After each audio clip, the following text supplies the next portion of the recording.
I'd like to tell you about the strangest secret in the world. Not long ago, Albert Schweitzer, the great doctor and Nobel Prize winner, was being interviewed in London, and a reporter asked him, "Doctor, what's wrong with men today?" The great doctor was silent a moment, and then he said, "Men simply don't think." And it's about this that I want to talk with you. We live today in a golden age. This is an era that man has looked forward, dreamed of, and worked toward for thousands of years. But since it's here, we pretty well take it for granted. We in America are particularly fortunate to live in the richest land that ever existed on the face of the earth, a land of abundant opportunity for everyone. But do you know what happens? Let's take 100 men who start even at the age of 25. Do you have any idea what will happen to those men by the time they're 65? These 100 men who all start even at the age of 25 believe they're going to be successful. If you asked any one of these men if he wanted to be a success, he'd tell you that he did.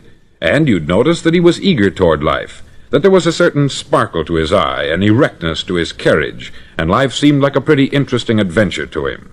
But by the time they're 65, 1 will be rich, 4 will be financially independent, 5 will still be working, 54 will be broke. Now think a moment. Out of the 100, only 5 make the grade. Why do so many fail? What has happened to the sparkle that was there when they were 25? What's become of the dreams, the hopes, the plans? And why is there such a large disparity between what these men intended to do and what they actually accomplished? When we say about 5% achieve success, we have to define success. And here's the definition. Success is the progressive realization of a worthy ideal. If a man is working toward a predetermined goal and knows where he's going, that man is a success. If he's not doing that, he's a failure. Success is the progressive realization of a worthy ideal. Rollo May, the distinguished psychiatrist, wrote a wonderful book called Man's Search for Himself. And in this book he says, the opposite of courage in our society is not cowardice, it is conformity. And there you have the trouble today. It's conformity. People acting like everyone else, without knowing why, without knowing where they're going. Now think of it. In America right now, there are over 14 million people 65 years of age and over, and about 13 million of these 14 million are broke. They're dependent on someone else for life's necessities. Now, we learn to read by the time we're 7. We learn to make a living by the time we're 25. Usually, by that time, we're not only making a living, we're supporting a family. And yet, by the time we're 65, we haven't learned how to become financially independent in the richest land that has ever been known. Why? We conform. And the trouble is that we're acting like the wrong percentage group, the 95% who don't succeed. Now, why do these people conform? Well, they don't know, really. These people believe that their lives are shaped by circumstances, by things that happen to them, by exterior forces. They're outer-directed people. A survey was made one time that covered a lot of men, working men, and these men were asked this question. Why do you work?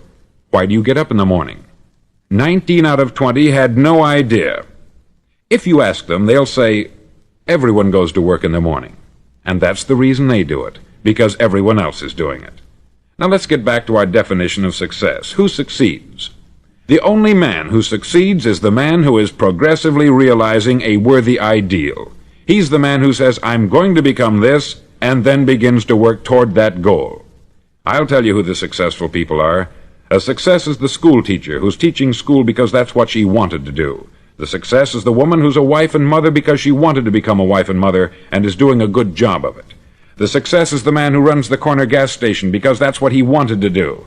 The success is the successful salesman who wants to become a top-notch salesman and grow and build with his organization. A success is anyone who is doing deliberately a predetermined job because that's what he decided to do deliberately. But only 1 out of 20 does that. That's why today there isn't really any competition, unless we make it for ourselves. Instead of competing, all we have to do is create. Now, for 20 years, I looked for the key which would determine what would happen to a human being. Was there a key I wanted to know which would make the future a promise that we could foretell to a large extent? Was there a key that would guarantee a person's becoming successful if he only knew about it and knew how to use it? Well, there is such a key, and I've found it. Have you ever wondered why so many men work so hard and honestly without ever achieving anything in particular, and others don't seem to work hard and yet seem to get everything? They have the magic touch. You've heard them say that about someone. Everything he touches turns to gold. And have you ever noticed that a man who becomes successful tends to continue to become successful, and on the other hand, have you noticed how a man who is a failure tends to continue to fail? It's because of goals. Some of us have them, some don't. People with goals succeed because they know where they're going. Now think of a ship leaving a harbor, and think of it with the complete voyage mapped out and planned. The captain and crew know exactly where it's going and how long it will take. It has a definite goal. 9,999 times out of 10,000 it will get to where it started out to get. Now let's take another ship, just like the first, only let's not put a crew on it, or a captain at the helm. Let's give it no aiming point, no goal, no destination. We just start the engines and let it go. I think you'll agree with me that if it gets out of the harbor at all, it will either sink or wind up on some deserted beach a derelict. It can't go any place because it has no destination and no guidance. It's the same with a human being. Take the salesman, for example. There is no other person in the world today with the future of a good salesman. Selling is the world's highest paid profession, if we're good at it and if we know where we're going. Every company needs top-notch salesmen, and they reward those men. The sky is the limit for them. But how many can you find? Someone once said, the human race is fixed, not to prevent the strong from winning, but to prevent the weak from losing. The American economy today can be likened to a convoy in time of war. The entire economy is slowed down to protect its weakest link, just as the convoy had to go at the speed that would permit its slowest vessel to remain in formation. That's why it's so easy to make a living today. It takes no particular brains or talent to make a living and support a family today. So we have a plateau of so-called security, if that's what a person's looking for. But we do have to decide how high above this plateau we want to aim for. Now let's get back to the strangest secret in the world, the story that I wanted to tell you today. Why do men with goals succeed in life, and men without them fail? Well, let me tell you something which, if you really understand it, will alter your life immediately. If you understand completely what I'm going to tell you from this moment on, your life will never be the same again. You'll suddenly find that good luck just seems to be attracted to you. The things you want just seem to fall in line. And from now on, you won't have the problems, the worries, the gnawing lump of anxiety that perhaps you've experienced before. Doubt, fear, well, they'll be things of the past. Here's the key to success, and the key to failure. We become what we think about. Now let me say that again. We become what we think about. Throughout all history, the great wise men and teachers, philosophers and prophets have disagreed with one another on many different things. It is only on this one point that they are in complete and unanimous agreement. Listen to what Marcus Aurelius, the great Roman emperor, said. He said, "A man's life is what his thoughts make of it." Disraeli said this, "Everything comes if a man will only wait. I have brought myself by long meditation to the conviction that a human being with a settled purpose must accomplish it, and that nothing can resist a will that will stake even existence for its fulfillment." Ralph Waldo Emerson said this, "A man is what he thinks about all day long." William James said, "The greatest discovery of my generation is that human beings can alter their lives by altering their attitudes of mind."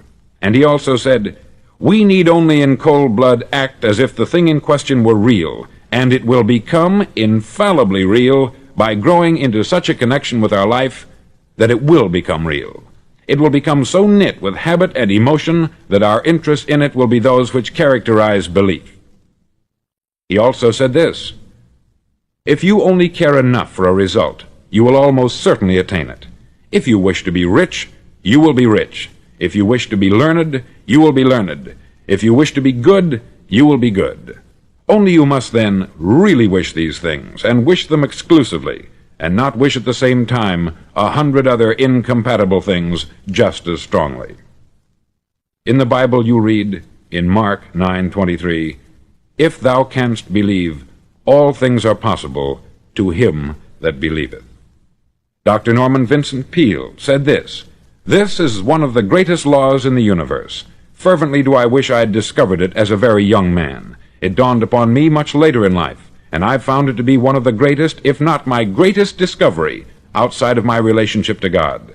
And the great law, briefly and simply stated, is that if you think in negative terms, you'll get negative results. If you think in positive terms, you will achieve positive results. That is the simple fact which is at the basis of an astonishing law of prosperity and success. In 3 words, believe and succeed. William Shakespeare put it this way: "Our doubts are traitors, and make us lose the good we oft might win, by fearing to attempt." George Bernard Shaw said, "People are always blaming their circumstances for what they are. I don't believe in circumstances. The people who get on in this world are the people who get up and look for the circumstances they want, and if they can't find them, make them." Well, it's pretty apparent, isn't it? And every person who discovered this for a while believed that he was the first one to work it out. We become what we think about. Now, it stands to reason that a person who's thinking about a concrete and worthwhile goal is going to reach it, because that's what he's thinking about. And we become what we think about. Conversely, the man who has no goal, who doesn't know where he's going, and whose thoughts must therefore be thoughts of confusion and anxiety and fear and worry, becomes what he thinks about. His life becomes one of frustration, fear, anxiety, and worry. And if he thinks about nothing, he becomes nothing. Now, how does it work? Why do we become what we think about? Well, I'll tell you how it works as far as we know. Now, to do this, I want to tell you about a situation that parallels the human mind. Suppose a farmer has some land, and it's good, fertile land. Now, the land gives the farmer a choice. He may plant in that land whatever he chooses. The land doesn't care. It's up to the farmer to make the decision. Now, remember, we're comparing the human mind with the land, because the mind, like the land, doesn't care what you plant in it. It will return what you plant, but it doesn't care what you plant. Now, let's say that the farmer has 2 seeds in his hand. One is a seed of corn, the other is nightshade, a deadly poison. He digs 2 little holes in the earth, and he plants both seeds, one corn, the other nightshade.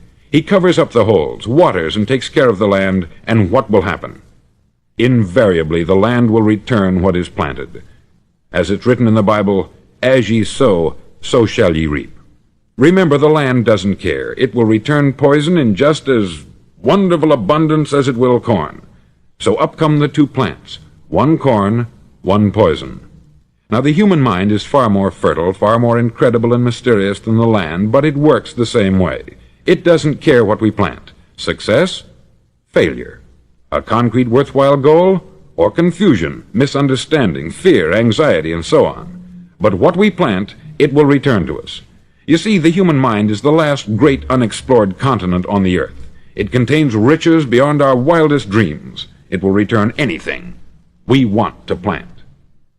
Now, you might say, well, if that's true, why don't people use their minds more? Well, I think they've figured out an answer to that, too. Our mind comes as standard equipment at birth. It's free, and things that are given to us for nothing we place little value on. Things that we pay money for, we value.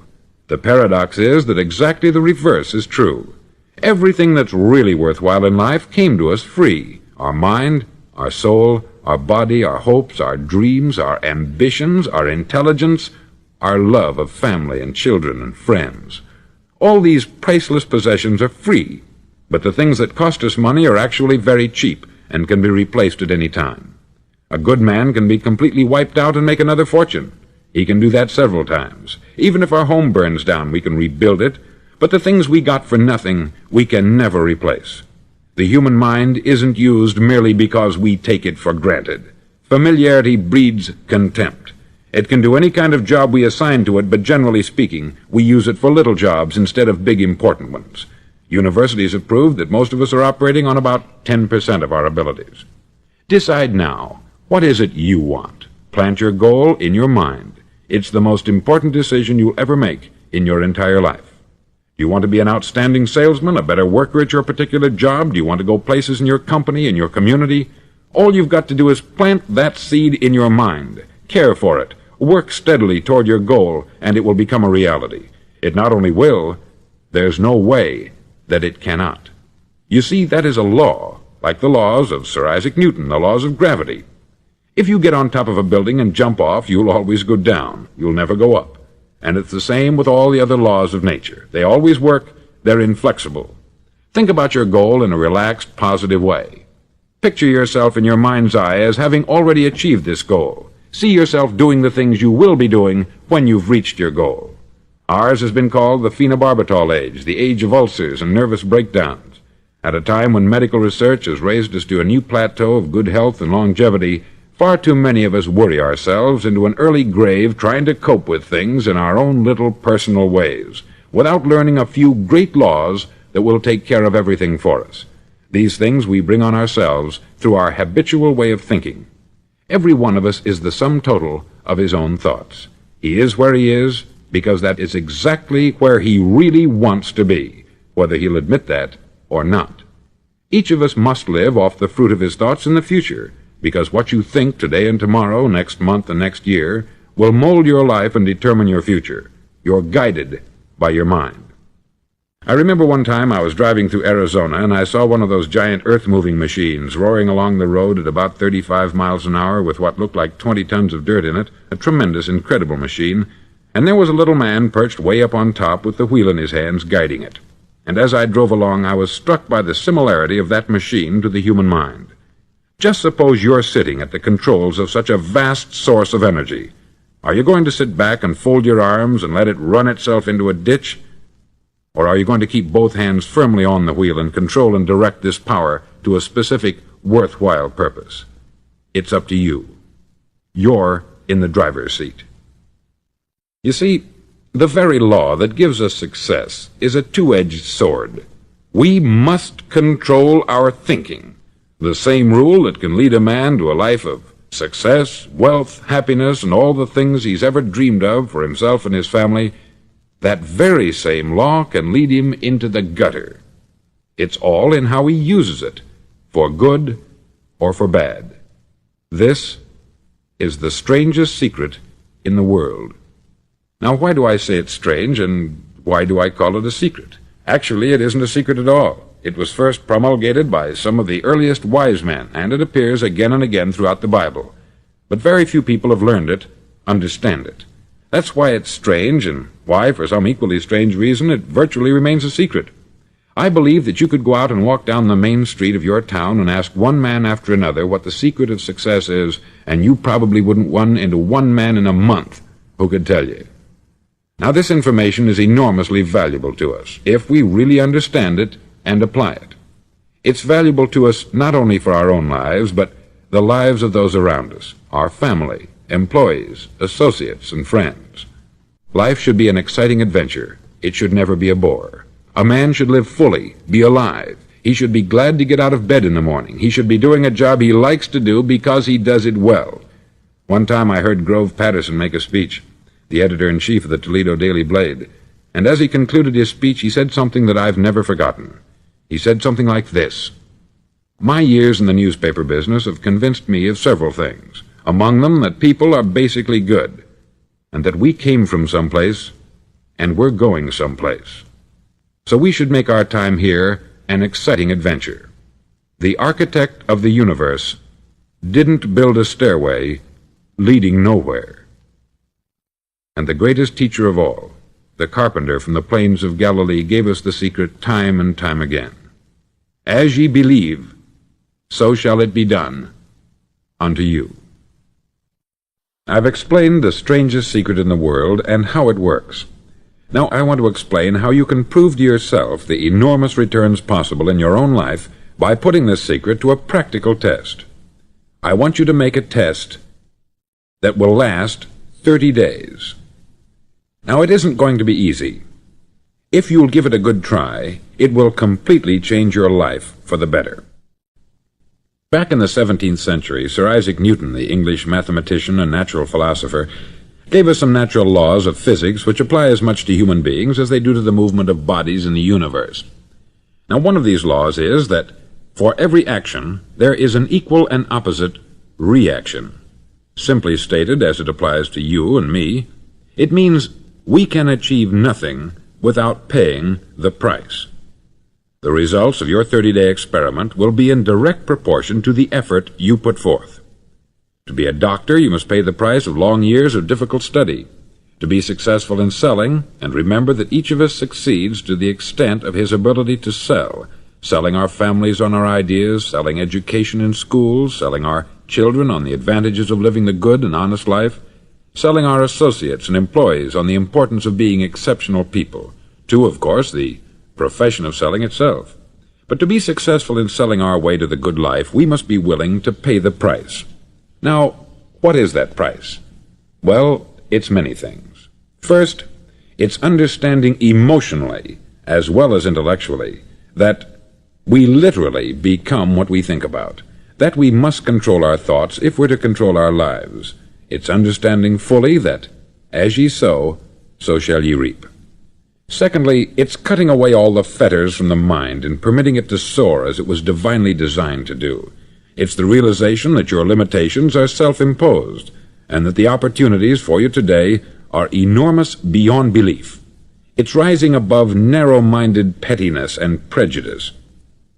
Thirdly, to use all your courage to force yourself to think positively on your own problem, to set a definite and clearly defined goal for yourself, to let your marvelous mind think about your goal from all possible angles, to let your imagination speculate freely upon many different possible solutions, to refuse to believe there are any circumstances sufficiently strong to defeat you in the accomplishment of your purpose, to act promptly and decisively when your course is clear, and to keep constantly aware of the fact that you are, at this moment, standing in the middle of your own acre of diamonds, as Russell Conwell used to point out. Fourth, save at least 10% of what you earn. It's also remembering that no matter what your present job, it has enormous possibilities if you're willing to pay the price. Now let's just go over the important points in the price each of us must pay to achieve the wonderful life that can be ours. It is, of course, worth any price. 1. You will become what you think about. 2. Remember the word imagination. Let your mind soar. 3. Courage. Concentrate on your goal every day. 4. Save 10% of what you earn. And action. Ideas are worthless unless we act on them. Now I'll try to outline the 30-day test I want you to make. Now keep in mind that you have nothing to lose by making this test, and everything you could possibly want to gain. There are two things that may be said of everyone. Each of us wants something, and each of us is afraid of something. I want you to write on a card what it is you want more than anything else. It may be more money. Perhaps you'd like to double your income or make a specific amount of money. It may be a beautiful home. It may be success at your job. It may be a particular position in life. It could be a more harmonious family. Each of us wants something. Write down on your card specifically what it is that you want. Make sure it's a single goal and clearly defined. You needn't show it to anyone, but carry it with you so that you can look at it several times a day. Think about it in a cheerful, relaxed, positive way each morning when you get up, and immediately you have something to work for, something to get out of bed for, something to live for. Look at it every chance you get during the day and just before going to bed at night. As you look at it, remember that you must become what you think about, and since you're thinking about your goal, you realize that soon it will be yours. In fact, it's yours really the moment you write it down and begin to think about it. Look at the abundance all around you as you go about your daily business. You have as much right to this abundance as any other living creature. It's yours for the asking. Now we come to the difficult part. Difficult because it means the formation of what is probably a brand new habit, and new habits are not easily formed. Once formed, however, it'll follow you for the rest of your life. Stop thinking about what it is you fear. Each time a fearful or negative thought comes into your consciousness, replace it with a mental picture of your positive and worthwhile goal. There will come times when you will feel like giving up. It's easier for a human being to think negatively than positively. That's why only 5% is successful. You must begin now to place yourself in that group. For 30 days you must take control of your mind. It will think only about what you permit it to think. Each day for this 30-day test, do more than you have to do. In addition to maintaining a cheerful, positive outlook, give of yourself more than you've ever done before. Do this knowing that your returns in life must be in direct proportion to what you give. The moment you decide on a goal to work toward, you're immediately a successful person. You're then in that rare and successful category of people who know where they're going. Out of every 100 people, you belong to the top 5. Don't concern yourself too much with how you're going to achieve your goal. Leave that completely to a power greater than yourself. All you have to do is know where you're going. The answers will come to you of their own accord. Remember these words from the Sermon on the Mount, and remember them well. Keep them constantly before you this month of your test. Ask, and it shall be given you. Seek, and ye shall find. Knock, and it shall be opened unto you. For every one that asketh receiveth, and he that seeketh findeth, and to him that knocketh it shall be opened. It's as marvelous and as simple as that. In fact, it's so simple that in our seemingly complicated world it's difficult for an adult to understand that all he needs is a purpose and faith. For 30 days, do your best. If you're a salesman, go at it as you've never done before, not in hectic fashion, but with the calm, cheerful assurance that time well spent will give you the abundance in return you deserve and want. No matter what your job, do it as you've never done it before for 30 days. And if you've kept your goal before you every day, you'll wonder and marvel at this new life you've found. Dorothea Brand, outstanding editor and writer, discovered it for herself and tells about it in her fine book, Wake Up and Live. Her entire philosophy is reduced to the words, act as though it were impossible to fail. She made her own test with sincerity and faith, and her entire life was changed to one of overwhelming success. Now you make your test for 30 full days. Don't start your test until you've made up your mind to stick with it. You see, by being persistent, you're demonstrating faith. Persistence is simply another word for faith. If you didn't have faith, you would never persist. If you should fail during your first 30 days, by that I mean suddenly find yourself overwhelmed by negative thoughts, you've got to start over again from that point and go 30 more days. Gradually your new habit will form until you find yourself one of that wonderful minority to whom virtually nothing is impossible. Don't forget the card. It's vitally important as you begin this new way of living. On one side of the card, write your goal, whatever it may be. On the other side, write the words we've quoted from the Sermon on the Mount. Ask, and it shall be given you. Seek, and ye shall find. Knock, and it shall be opened unto you. Nothing great was ever accomplished without inspiration.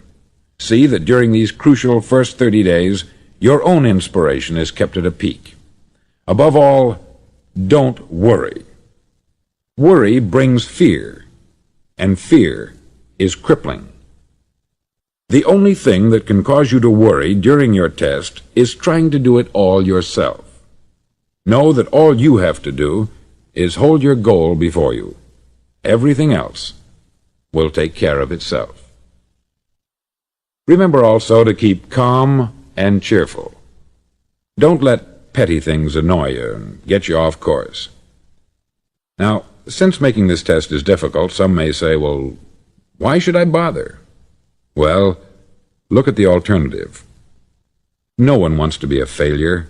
No one really wants to be a mediocre individual. No one wants a life constantly filled with worry, fear, and frustration. Therefore, remember that you must reap that which you sow. If you sow negative thoughts, your life will be filled with negative things. If you sow positive thoughts, your life will be cheerful, successful, and positive. Now, gradually, you will have a tendency to forget what you've heard on this record. Play it often. Keep reminding yourself of what you must do to form this new habit. Gather your whole family about and listen to what's been said here at regular intervals. You know, most men will tell you that they want to make money without understanding the law. The only people who make money work in the mint. The rest of us must earn money. This is what causes those who keep looking for something for nothing or a free ride to fail in life. The only way to earn money is by providing people with services or products which are needed and useful. We exchange our product or service for the other man's money. Therefore, the law is that our financial return will be in direct proportion to our service. Success is not the result of making money. Making money is the result of success, and success is in direct proportion to our service. Most people have this law backwards. They believe that you're successful if you earn a lot of money. The truth is that you can only earn money after you're successful. It's like the story of the man who sat in front of the stove and said to it, "Give me heat, and then I'll add the wood."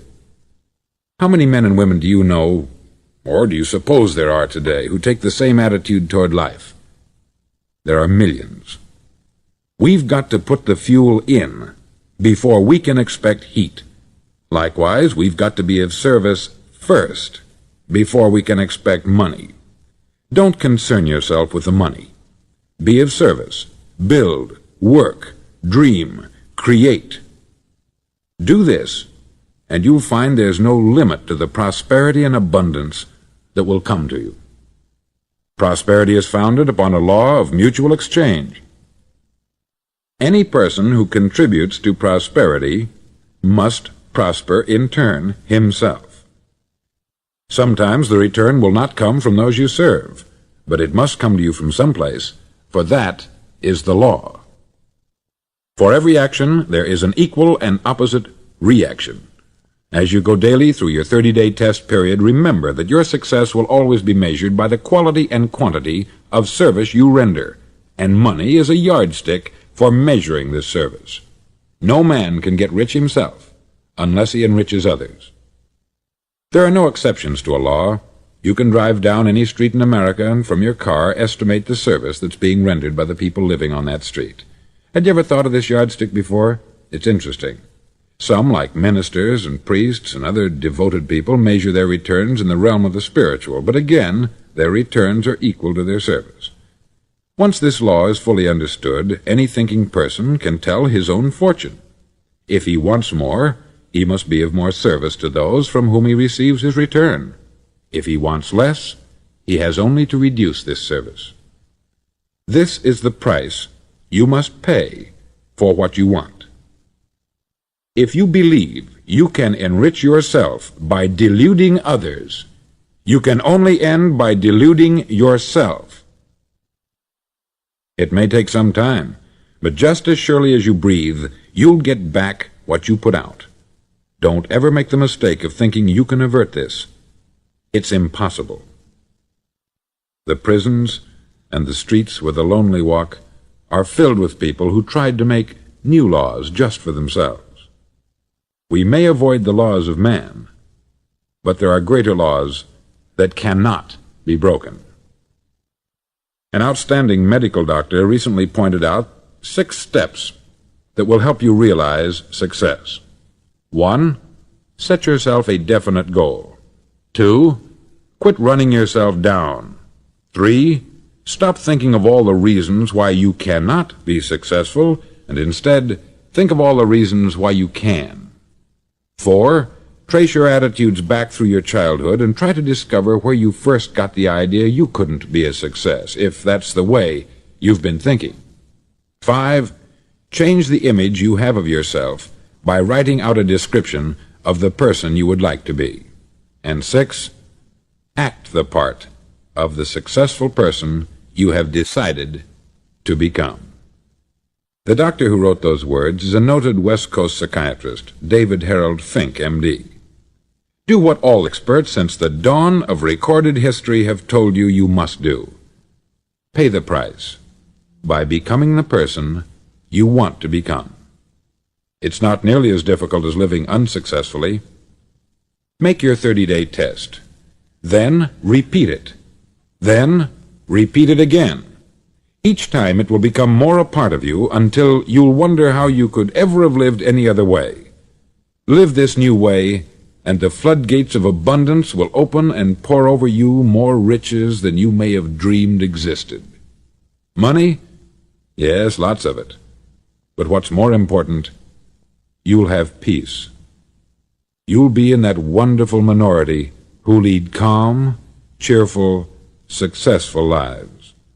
Start today. You have nothing to lose, but you have a life to win.